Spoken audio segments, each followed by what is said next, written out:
Today's lesson is lesson 103, which is multiplying by 1 and multiplying by 100.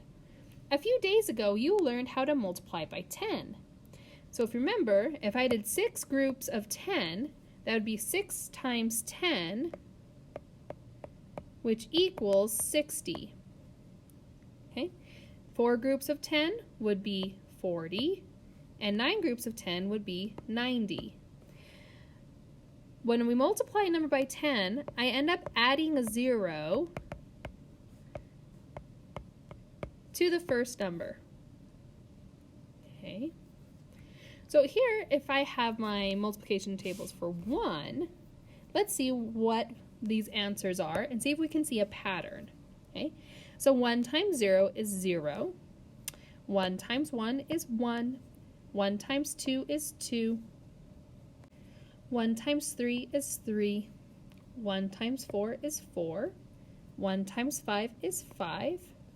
1 times 6 is 6. 1 times 7 is 7.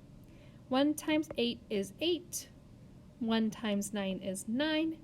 And 1 times 10 is 10.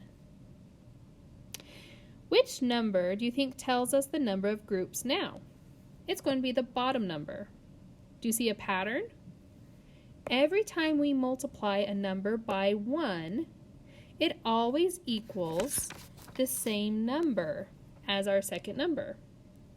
So when I multiply 1 times 2, my answer is 2. 1 times 3 is 3. It's always the same number. Okay, so let's look at groups of 100. So if we have 6 groups of 100, that would be 600. I have 4 groups of 100, that would be 400. And 9 groups of 100 would be 900. Are you seeing a pattern? When we multiply by 100, we add 2 zeros to the end of the number we're multiplying it by. So if I did 3 times 100, I would take the number 3 and add 2 zeros after it. 1, 2.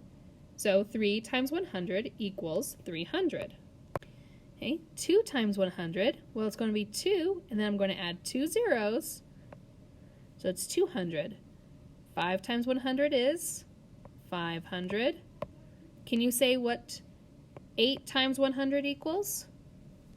It equals 800. 7 times 100 will be 700. 10 times 100 will be 10 plus 2 zeros, so that's 1,000. Hey, and that's it for this lesson. Good luck on your homework.